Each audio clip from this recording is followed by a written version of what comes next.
Good morning and welcome to Let's Talk Autism with Shannon and Nancy. I'm sad to report that it is just Shannon today. Nancy Allspaw-Jackson, who is usually my better half in this endeavor, is on vacation, taking some much deserved time off. We wish her well and hope that she's having fun in the sun. And I will soldier on without her. But we've got great guests coming up a little bit later on in the show. I've wanted to have them on the show forever, and it just through circumstances has not worked out. You know what? Largely because they both work full-time jobs and are very busy. But Anita Lesko and Abraham Nielsen, they are a very happily married couple. Both of them are on the autism spectrum, and they were the autistic couple that had the all autistic wedding just a couple of years ago at the autism-live conference. We were talking about it every day leading up to it. And I didn't get to be there for the wedding, but I think we're showing you a little snippet of the wedding or the preparation for the wedding. It was really, such a wonderful, wonderfully. And now it's a couple of years down the road, and there's so much fun to be around because you can't help yourself when you're around them. You just feel the love, and it's wonderful. So they're fabulous. You'll really, really enjoy them. And also want to emphasize, as I said, they both work full-time jobs, are both very good at what they do. We'll talk with Anita a little bit because she is sometimes referred to as the real life good, not doctor, but she's an anesthetist. I can't even say it, and she does it every day. So we'll talk to her a little bit about that, and she has a book that's out and a new book that's coming out that you're going to be so excited to hear about. So excited about. In any case, that'll be a little bit later on. I've also promised you, and it's still coming a little bit later on in the show, you will see the top of my head fly off as I rant about Dr. Mike Shooter. If you haven't followed this story in the last couple of days, feel free to Google it, and then you can join me in watching my blood pressure go up.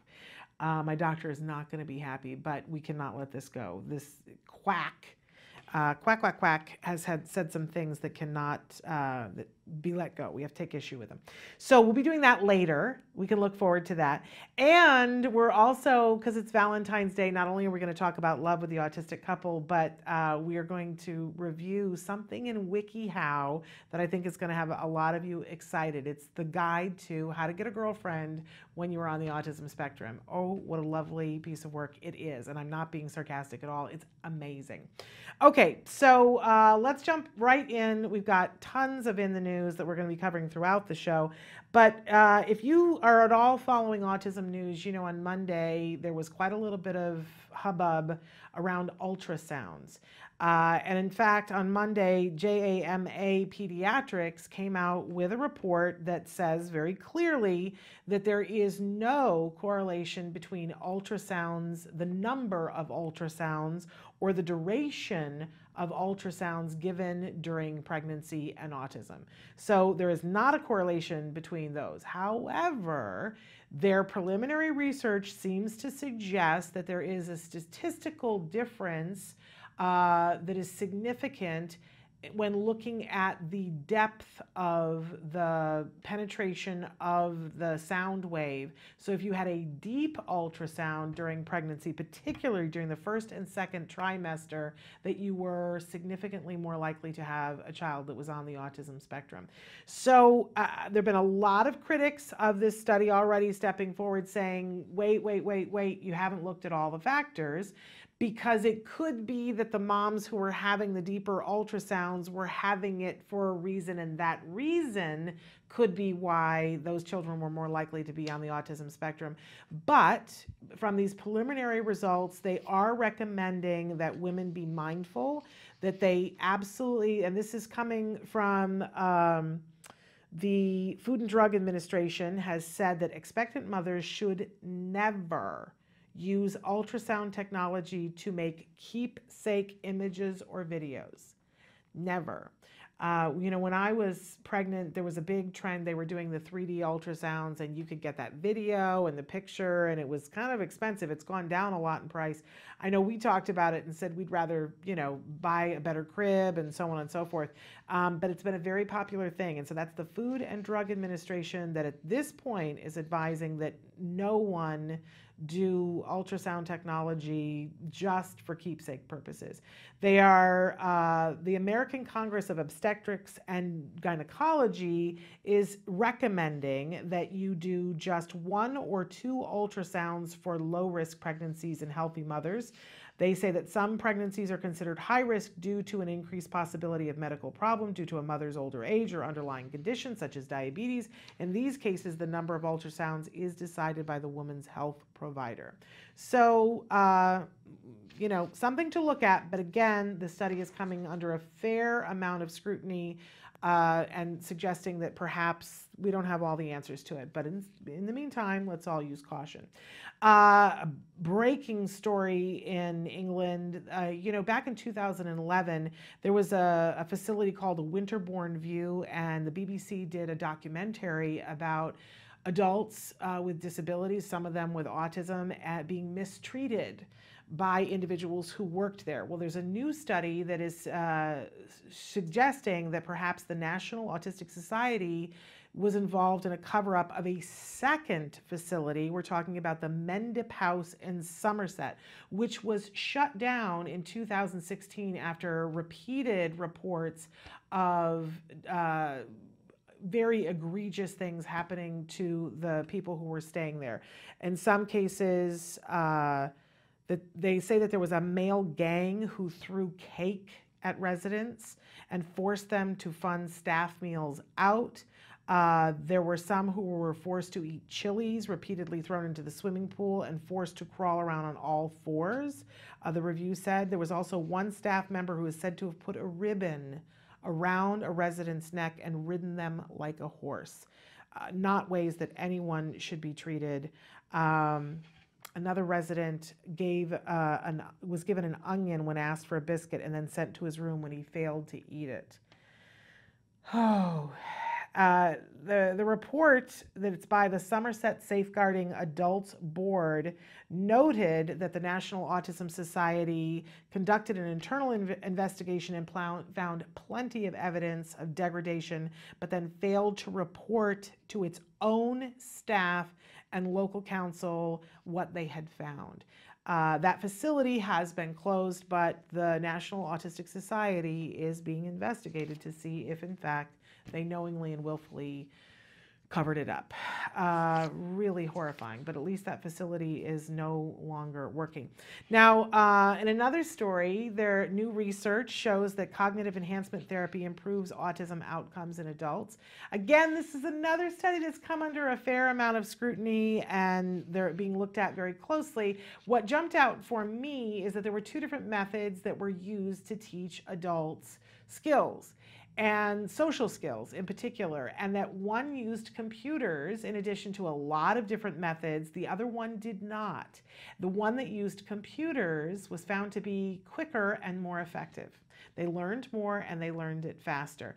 There are a lot of wonderful scientists that are looking and saying some of this data, the way it's derived, they have questions, because it's all about how the study is designed. But I don't doubt for a second that if we use something that's reinforcing for the adults to be able to learn on, i.e. computers, that we're going to have a better result and that it's going to be quicker.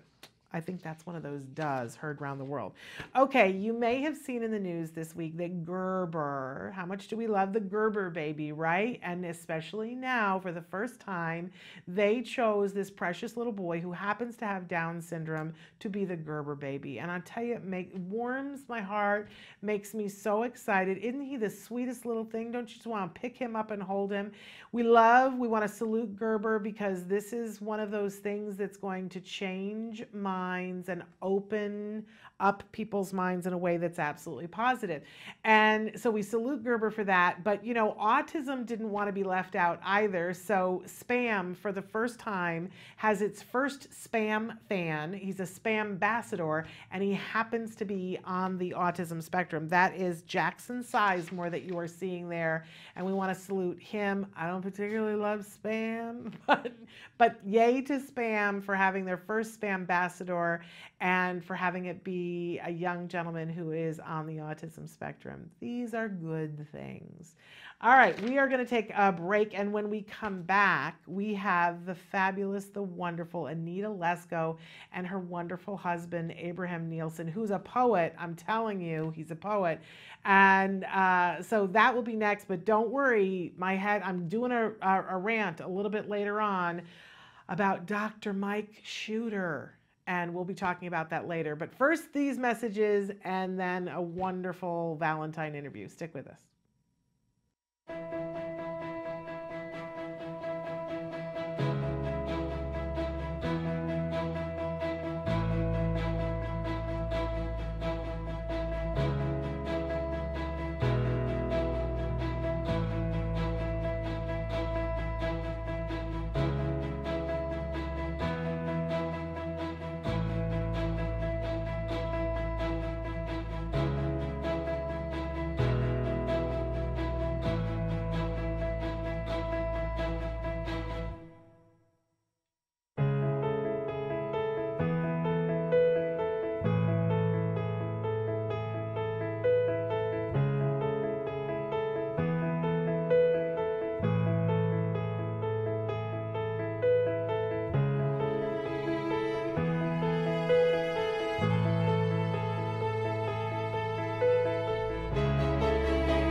We felt like this is a wonderful idea, not only to get married, but also to send a message and provide people with autism hope, and they'll someday find a true love like we have true love. I started an Asperger support group. One day, in walks this young man. His name was Abraham.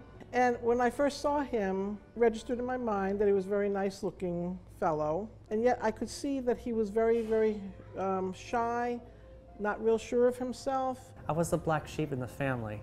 Of course, I didn't have anything else in my life. I really thought there was no hope for me. Everything I did, no matter how well I tried to fit in, I felt rejected. And of course, the only opportunity I have left is hoping and wishing somebody who is just like me. I have truly appreciated that she has heart. I feel honored to be with her. The engagement happened on Christmas Eve. So I took her out to the backyard, and then I proposed an engagement ring. It was such a milestone for us to be at that point, for something like that to happen after what we had gone through. I felt I have the right to be who I want to be with Anita. We communicate very well, and we know how to talk. We know how to say. We share our life paths. We share this comfort and peace and security. I knew in my heart she would say yes. By the virtue of the authority vested in me, I take pleasure in announcing that from this moment on, Abraham and Anita, our husband and wife, united in marriage, you may kiss your spouse. Congratulations. Take me into your loving arms. Kiss me under the light of 1,000 stars. Place your hand on my beating heart. I'm thinking out loud, maybe we found love right where we are. Welcome back to Autism Live. Oh my goodness, have we got a treat for you right now. I'm so excited that we are welcoming to the show Anita Lesko and Abraham Nielsen. They are married on the spectrum. We talked a lot about you guys on the show right when you guys were getting married because you had the all autistic wedding, and we were so excited about that. We were so excited for you guys, but this is the first time that we are having you both on the show. Welcome. We're excited.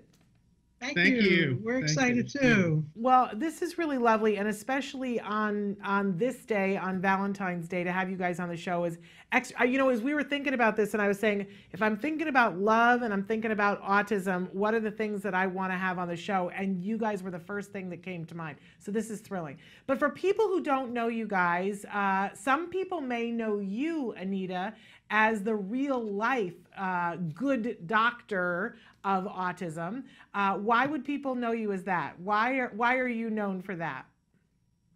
Okay, well, pretty much everybody is familiar with that ABC smash hit series, The Good Doctor, and it portrays a guy with autism in the operating room as a surgeon, as a surgical resident. Okay, well, I'm not a surgical resident. However, do work in the operating room, providing anesthesia for surgery, and I've been doing it for 30 years now.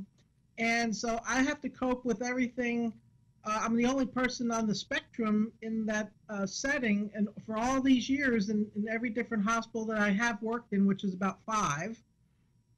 And so many people at work watch that show every week, so they have to come the next day and tell me all about what happened. And they keep saying, "Oh, I thought of you, because you're like the good doctor." It's so amazing. that's where then they start tagging that on me. So then I continued on with my little new name, and that's how I identify myself as the good anesthetist. There you go, the good anesthetist. And there's a wonderful blog that you've written on the Mighty, which we love the Mighty here at Autism Live. And if people want to read about your day and all the things that you deal with from a sensory perspective, it's a really brilliantly written article that you did. They can check that out on the Mighty. And then let's talk a little bit about Abraham, because he's got a pretty interesting job too. What do you do, Abraham? I work as in a land surveying as an AutoCAD, and my job is to collect the from the field data, and I want to draw the construction layouts and all other things that pretty much advanced. I excelled at AutoCAD within 2 years, and the rest of my co-workers, they just work it for more than 10 years. And I just go 100 miles an hour. This is something you're particularly talented at, and it's a very technical thing. It's a very cool thing. So now all of that's wonderful, because it's great when we have passions and things that for jobs, but you guys have a passion for each other as well, and you are very well known for how in love you are. And I'm so happy to see that it's you've been married 2.5 years now? Yes. And still clearly in love. So that answers my first question with how's it going? Are you guys still really happy? It looks like it. You're exuding happy. Yes, I think we're even better than ever, just because our bond is stronger than ever. You know, the more you get to know somebody every day, and that friendship just grows deeper. And especially accepting each other. No matter what we are and who we are, and this is our greatly internal process. Yeah, you guys are amazing. So let's talk a little bit about how this love story started, because Anita, you didn't get diagnosed until quite late. Am I correct? Yes, I was 50 years old, and one day I was at work. Now, my whole life, I always knew I was different and I didn't fit in, but I didn't know why. And I knew I had all kind of sensory issues, social issues, but I didn't know why. I thought I was the only person in the whole world who had these problems. And one night, one of my coworkers, she came into the lounge. I was just getting ready to eat dinner, and she came in kind of all crying. And I said, "What's the matter?" And she said, "My son has just been diagnosed with Asperger's syndrome." I'm looking at her like, "What is Asperger's syndrome?" So she hands me some paper, and I start looking at it, and it was like some kind of like a quiz thing that said if you have 10 out of 12, you have Asperger's. So as I'm reading down and getting to number 11 and number 12, I realized I have all 12 of the symptoms that they had in the paper, and it was that aha moment, as Oprah Winfrey says it, Right. that I realized, oh my God, this is what's been my whole life. Oh my God, So that was how I found out that I'm on the spectrum. just by chance. And Abraham, when were you diagnosed? I was diagnosed like 2.5 years old, and I didn't know life back then, that I didn't understand why I was so different, and I why wouldn't nobody accept me. And of course and when I when I went to, it was a support group meeting, and my darling wife was running an autism support group meeting at the time. I immediately felt it very instantly that our acceptance grows right here. That's amazing. So, Anita, how did you go from getting a diagnosis at the age of 50 to suddenly running a support group for Asperger's? Like, how did that happen? I mean, that tells us a lot about who you are. Well, I think 3 weeks after I had this epiphany moment, I went to the same neuropsychologist that my friend had taken her son to, because he did adults and children, and I got my formal diagnosis. And immediately, what I realized I needed to do was meet other people that were like me, because as I read in books that I immediately got, that no, I wasn't alone, and there's millions of other people out there just like me with all these same issues. So I actually contacted my local newspaper and asked them, that I said, I want to start a autism support group. Can I get something in the newspaper about it? So they did. They ran an article about me and that I want to start a support group. So the next thing you know, and people just started coming. I did it once a month, on a second Saturday of every month, and I started getting about 30 people that came regularly for years. And oftentimes parents would come with their children, and it could be children that were 30 or 40 years old with their parents. Yeah. It wasn't just young kids or anything like that. It was a whole mix of people. But the parents were looking for support just as much as the individuals on the spectrum. Of course. What a haven you created. And then in walks this handsome young man. And what did you think? Well, yes, when I first saw him, now I had been doing that support group for a number of years already. And when he walked in, yes, I thought he was very cute. And but beyond that, there was just something that I felt comfortable about him. I mean, there was other guys that were actually came to the support group regularly, and nothing like clicked with them. But it was different with Abraham. Something did click right away, and we immediately became friends, and we were friends for the whole following year before it got romantic. Yes. And then I hear that when you popped the question, that it was very romantic. Tell us a little bit about the proposal. Yes, on Christmas. Yes, on our Christmas Eve, I took my darling wife to back outside to the pathway where the Christmas tree once stood, and I proposed a wedding engagement, and I kneeled before her, and I opened the wedding ring, and I said to her, I said, "Darling, would you marry me?" And as of the day, we just cry each other and just kissing and hugging. Because from that moment on, we're like an eternal soulmate, the rarest kind of our relationship on the face of the earth. You're making me cry. What a beautiful, beautiful thing. And I have had the fortune to be at conferences that you guys have been at. You guys are the cutest thing in real life. A lot of times you'll wear matching outfits. Like today you've got the cowboy hats on, but sometimes you got matching Hawaiian shirts on, and it's, if I see one of you at the conference, I know I'm going to see the other one, and the other one's going to be wearing the same color scheme. You guys are just so cute together. It makes everybody smile. It makes my face hurt because I smile for so long. I'm sure that people compliment you guys all the time. It's fun to be around you because you're so clearly happy. Do people come to you guys and ask you for advice about how do we all get what you have? Actually, we were at a conference, at a YAI conference in Manhattan a few years ago, and a couple of people in the audience said, and they were neurotypical, and they said, the two of you need to write a book about marriage and how to have a marriage like you guys have. We I thought that was think so so. cute. I'm just saying. I think you should write a book, and we're going to talk about your books in just a second, but I think you need your own show, your own TV show. They should be following you guys around. You need your own reality show. That would be awesome. And we're showing right now that you guys have been featured in People. You've been featured on Good Morning America, on Yahoo News. You guys are celebrities in your own right. And can we just say, Anita, how much we love your hat that you got married in? You look like a snow princess. Actually, you know what? I actually picked that out.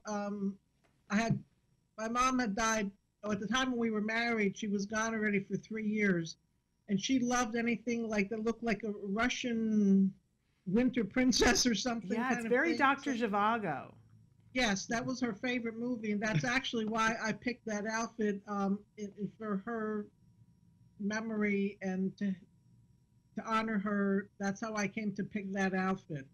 It's just beautiful, just beautiful. So all kinds of people want advice from you guys. I definitely can see that. I'm happily married, but you know, we're not doing this giddy stuff anymore that you guys are doing, I gotta say. But it looks fun, I have to admit. So it's Valentine's Day. What advice do you have for people about how to celebrate Valentine's Day and how to be happy in yourself and in your relationship? I think that, I mean, we talk about this a lot because Abraham and I spend a lot of time talking. Our communication is like the biggest thing that keeps us growing stronger all the time. But acceptance of each other. And especially building our friendship, when we have so many things in common, we know what we do for each other, and then there's love. Love comes into our life. And therefore it becomes soulmate and husband and wife. That we know how we keep our foundation strong. Dang, I'll tell you what, Abraham, if the CAD thing stops working out for you, you have a career working for Hallmark, because you could write what goes inside cards. Seriously. Don't you think so, Anita? My goodness, is he always like this? Yes, actually, because people ask me, oh, what are you doing for Valentine's Day? You know, people at work, or the other day somebody asked us, and what is our answer? Every day is our Valentine's Day, honey. Every day is like Valentine's Day. It's wonderful. It's absolutely wonderful. So, Anita, we wanted to talk a little bit, though, about, because you've got a book that's out that's super important, and you've got a book that's coming out that is, I'm so excited about. I don't know what to do about it. So let's talk about your book that's already out first. Okay. Yes, I came. I'm, being on the autism spectrum. I'm autistic, and also I have 30 years as a medical professional. Well, it's really important that a lot of, quite the majority of healthcare providers don't really understand autism and know how to best care for this population. And autistic people know this and sense this, and they typically avoid going for health care or basic screenings for various reasons, one of which they recognize that the healthcare providers don't understand them. But then, of course, there's the sensory issues of crowded waiting rooms and noisy and various things like that. Well, I wrote the book, The Complete Guide to Autism and Healthcare, to bridge that gap between the autism world and the medical world to enable healthcare providers to best care for autistic people. And it's not only a book just for medical people, it's also for parents and for people on the spectrum to read that book. They can start becoming advocates for themselves with their healthcare professionals with that book. So I'm on a mission as a global thing to change this, to enable the autistic population to be healthier in the long run. And with 1 in every 68 children being diagnosed, and they're all going to grow up to become adults, well, we don't need them all to be unhealthy and unhappy and all kind of terrible problems as they age into adulthood and later. by not seeking the health care that they need. So my job is to bridge that gap and turn things around and make it better for everybody. And there's a foreword by your friend, Dr. Temple Grandin, which is lovely, which leads right into the book that is about to come out, that will be coming out on Autism Awareness Day in April, on April 2nd. Tell us about that book. Well, this book has become one of the biggest journeys of my life. Temple Grandin and I first met her back in 2013 when I had organized an autism conference. I got to meet her then. Then we became friends and would talk on the phone occasionally and to check in on each other just to say hi. And then back in this past April, well, just about a year ago, I had said to her one day, because we were laughing and talking, and she can be like really silly and have laughing jags and all kind of things. And I said to myself, after our conversation, I said to myself, I wish the rest of the world could see Temple the way I see Temple. Because they all see her as the professional and the scientist and all of that, which is great. But they need to see Temple as Temple the person. So I asked her, I said, Temple, what would you think if I wrote a book about you? And then also with her liaison, Teresa Corey from Future Horizons, we came up with the idea of writing it's almost sort of started out like as if it would be her memoir. Then it became like stories that she would just tell a friend. Right. So I interviewed her over 60 hours over the next 5 months. I actually flew out to Fort Collins, Colorado for Temple's 70th birthday party. And that was quite an experience because I got to go out, I got to meet Temple's graduate students. Then I got to go out to the cattle ranch and watch Temple in action with the cattle and the squeeze machine and all of that stuff. So that was very exciting, like as if the Temple Grandin movie come to life right in front of me. Right. I mean, I got to pet the cattle. I mean, it was very exciting. I got to say, I love this. I don't know if you've seen, we did an interview with Temple about 2 years ago where I drove her to the airport. We did an interview she was speaking at a Future Horizon event, and we did an interview there, but I said to her, Temple, it was right after Oliver Sacks had died, and he was the one who'd written the original article about her, where he talked about her as a person. And I said to her, Temple, I miss that no one talks about that kind of stuff with you anymore. We talk about autism with you, but we don't talk about you, the person, and people want to know. So we did an interview with her in the car with me driving her to the airport. And I said, the one thing we cannot talk about is autism. So we talked about Star Trek and we talked about things and it was such a gas. She is so much fun and she has the silliest sense of humor. And she's so enjoyable to be around. And, it's like a 4-minute interview. So I love the idea of this book because I think it's what we all need more than anything else is to know more of Temple the woman. Well, that's what you're all going to see. I love it, Anita. The interesting thing, every time I did these interviews, Abraham would be right here because I always did it at the kitchen table by my computer. And so Abraham would be there, tidying up the kitchen or cooking. So he heard all of these interviews, but he never got to meet Temple in person until 3 weeks ago. Wow. I was in Baltimore speaking at a Future Horizons conference with Temple, and she had said to me, she goes, I want to meet your husband. Okay, so I brought her up to our hotel room because Abraham was there with our cat. We travel with our handicapped cat everywhere.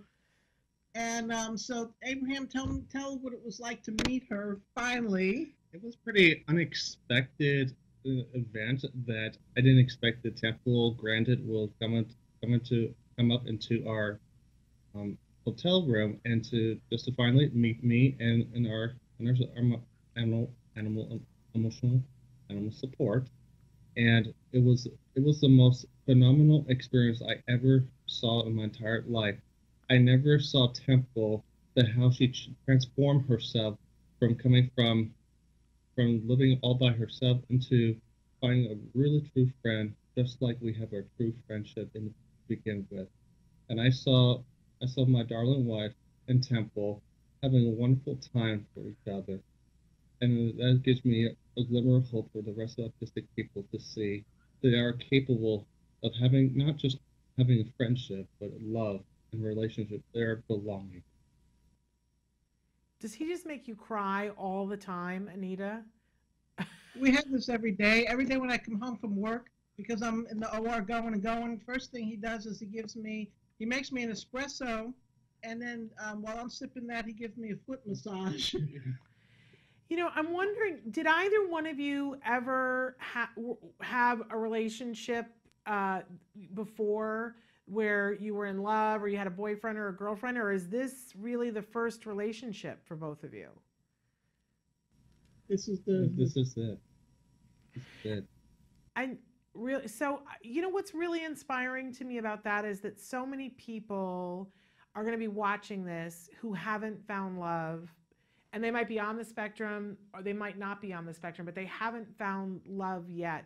And if somebody had told you that you weren't going to meet the love of your life until after you turned 50, that would seem like a really long thing to wait for. But to have found this kind of love, it's worth it, isn't it?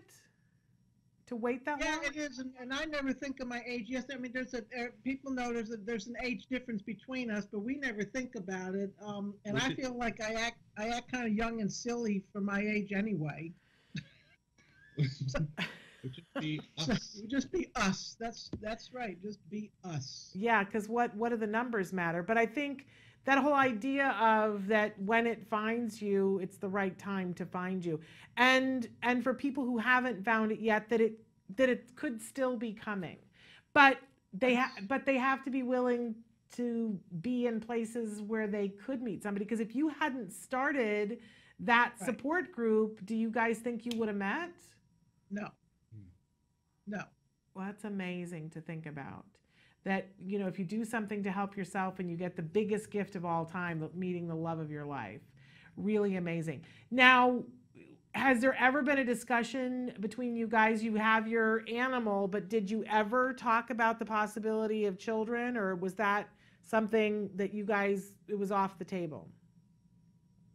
I asked Abraham one time, I said, what would you think about adopting a child? And he kind of looks at me like, not what he's looking for, huh? And is that okay with you, Anita? Yes, I mean, you know, the thing is, when we're at home, it's total peace and quiet here. Yeah. And the loudest thing you'll hear is a cat purring. So when I'm like at work, and I often, you know, once in a while, I typically don't do pediatric anesthesia, but sometimes I do. And then I'm dealing with little sick kids. Yeah. But if they're screaming and crying, it kind of just doesn't really. It's hard. Sensory overload, shall I just say? You know, kind of thing. Yeah, absolutely. Well, we think that you guys are remarkable. Where can people go to find more information about you guys? To my website, which is AnitaLesco.com. And I'm wondering if there are folks out there that are newly diagnosed or thinking that maybe they qualify for a diagnosis. Can they go to your website as a place to find out more information about getting themselves diagnosed? Yes, and I'm going to be starting a blog on my website, and people are free to write to me. I always answer everybody. And Temple does that as well. And that was something that I was so impressed with her as the more I got to know her. Well, we also found out we're actually very much alike in many ways. But Temple, she'll take phone calls from people, answer emails and everything, which is something that most people at her level of fame don't do that, but she does. And like sometimes, you know, I just be amazed. She might talk to a kid that calls her up that's doing a project for their school, and they had to write a paper about her or something, and she'll talk to them, or an adult, anybody. It's just absolutely amazing. She's so And I much like more to follow and accessible than put- people realize. Yeah. But I think, you know, because Temple speaks, and you're now speaking at engagements with her, and we should talk about that real quick. But I don't think people realize how accessible Temple is. But even then, they don't get to meet the Temple that you're talking about, that they will get to meet in your book. And again, that's coming out on April 2nd. And where can they get that book?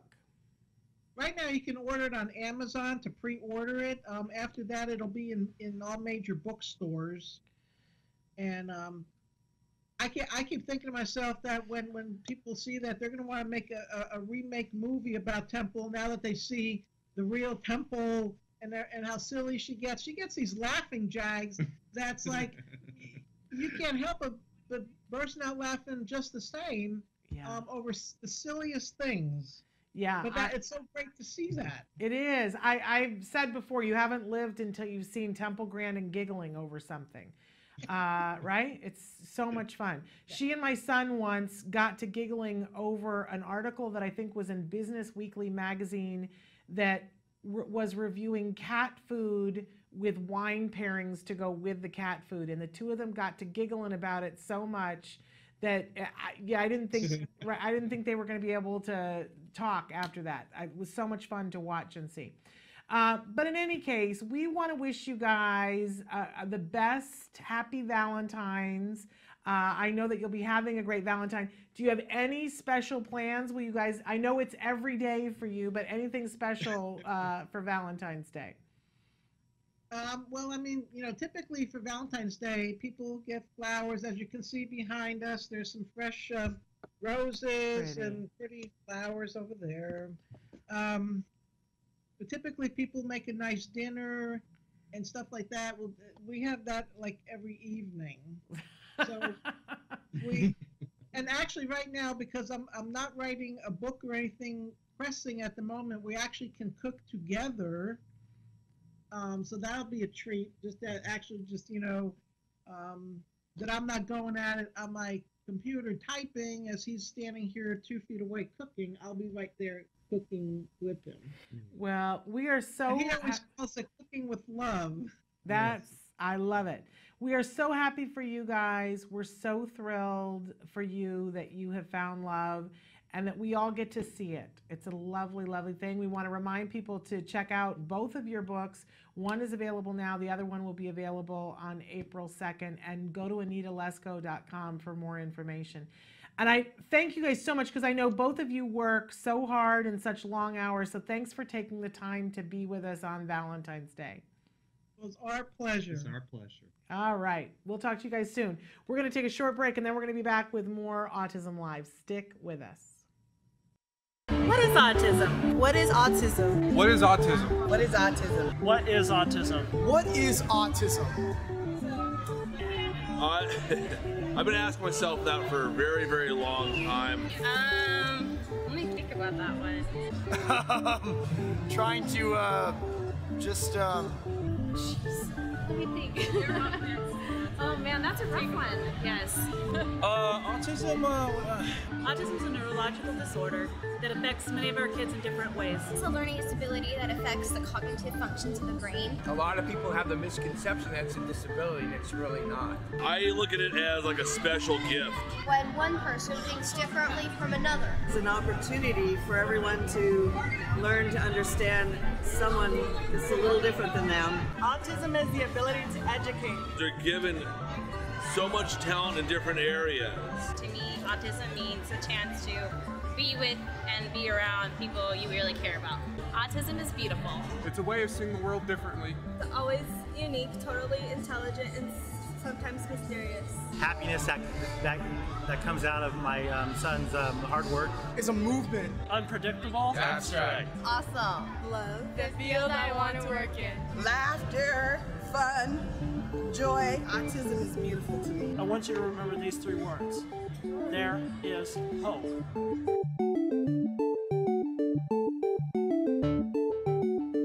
Welcome back. Okay, cue the rant music and somebody hold my earrings because there is a British psychiatrist, well known. His name is Dr. Mike Shooter, and he's written a book.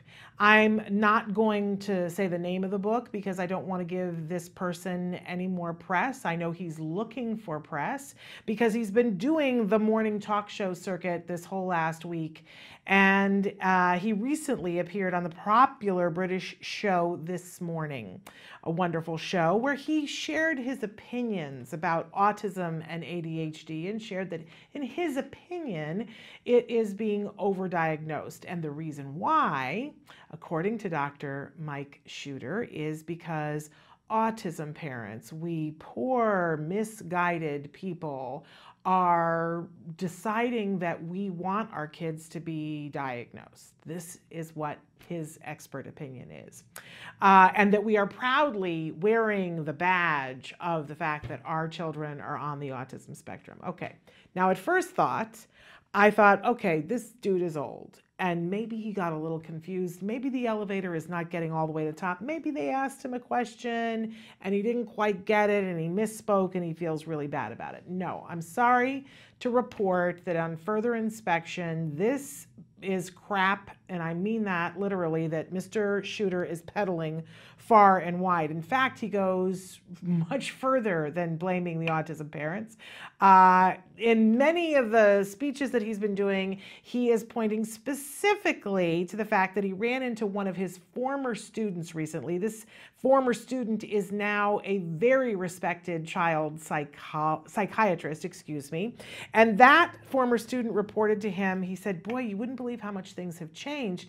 Now 75% of the children that I teach are either on the autism spectrum or have ADHD. And what did the former teacher say to his student? And I'm going to use his words here. And I quote, he says, surely not. And then he says, I went on to tell him, what's really going on is that you have chosen to diagnose them as that. Okay. Where do we start here? So I'm confused here because this person who is supposedly an expert in the field of autism and a psychiatrist who is teaching psychiatrists seems to think that psychiatrists just choose to diagnose autism, that there isn't a specific criteria that they're following about.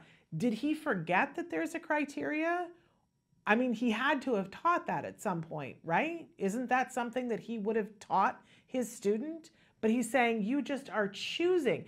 Now, on the show that he was on this morning, he said that, because he was asked specifically about this, one of the hosts said, now you're blaming it on the parents and saying that they have decided, because they want to avoid other things, we'll get into that in a minute, that they have chosen that the fact that their child is on the spectrum, but parents don't diagnose. So how is it that there's this increase? Because it's the doctors. And he says, oh, well, you know, I've seen this in my practice. Parents come in and they say, my child is misbehaving, so I think that they have autism.